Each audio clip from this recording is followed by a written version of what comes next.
Most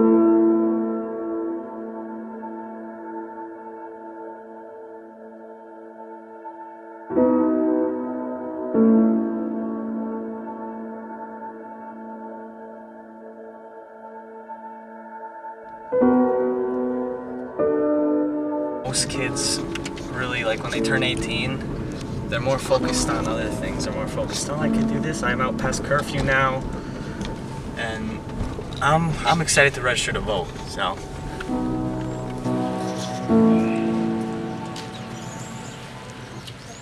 I can't find, where do I go to register to vote? Upstairs. Upstairs? They might not be there. Registrar voters is up to the left. Okay, if they're not there. And the town clerk. Okay. Then you can see the town Okay, thank Okay. you. Appreciate it.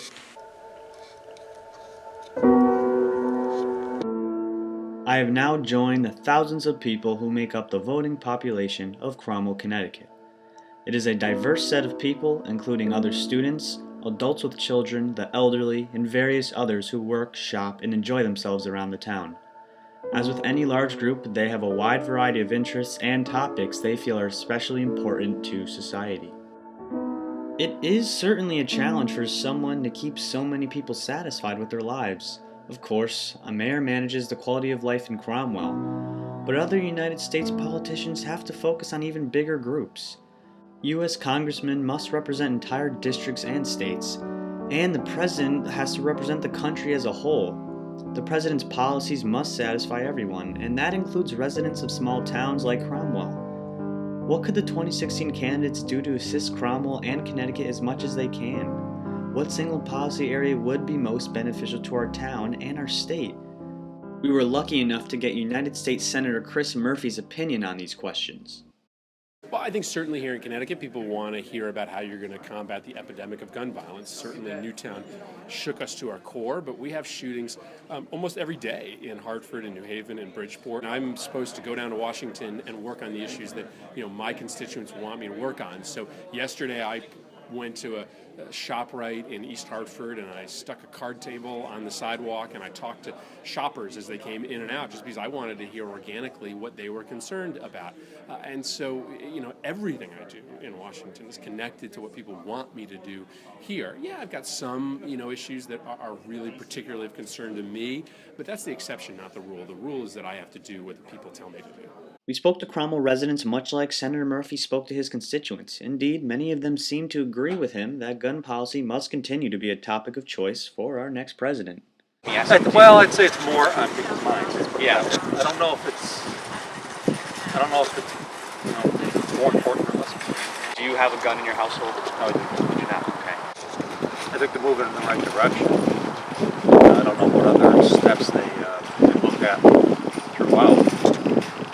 I think, from my own personal perspective, is that there was a lot of effort to do things with the gun control front, and not a lot of movement there. No, we don't have guns. Okay. We have teenagers. We don't. Yeah. Lock the doors at night. Most people in Connecticut. What am I gonna do? Yeah. But I think that they're all hampered by the big money that controls, guns. Do you have a gun in your household? No, I don't, huh? Okay.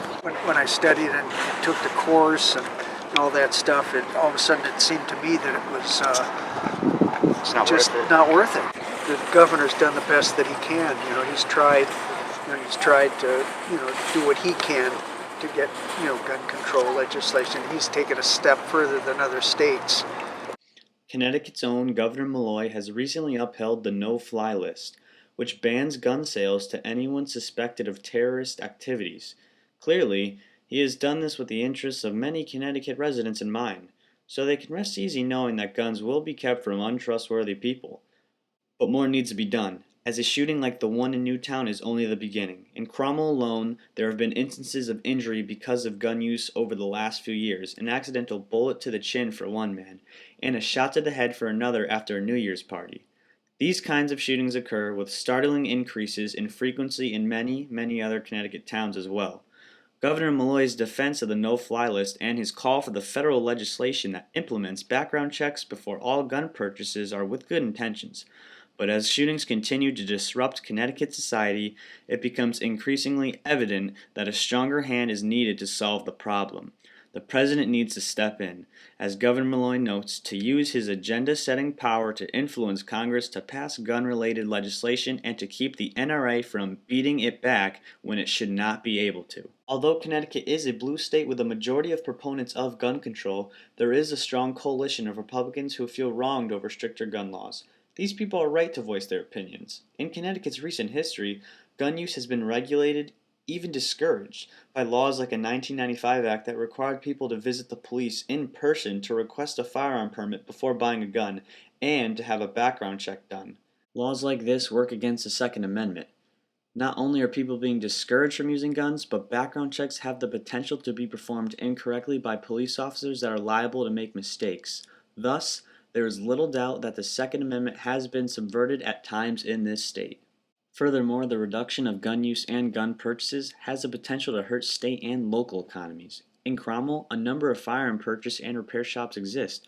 For example, Arms and Arms, which services Cromwell, is a business that makes its money for the family that owns it because of gun use in this town. According to Lieutenant Governor Nancy Wyman, 93% of Connecticut residents who participated in a recent poll favor the expansion of background checks before firearm purchases.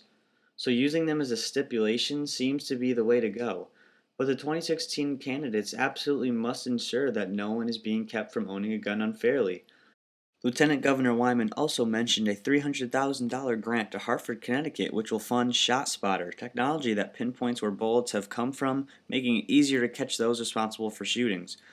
To further improve security against gun violence in Connecticut, school security and mental health tests have also been funded.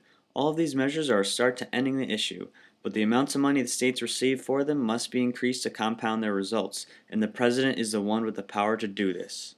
And we need a president like President Obama who's going to continue to lead on figuring out a way to stop this carnage. There's no other country in the world that has this level of gun violence.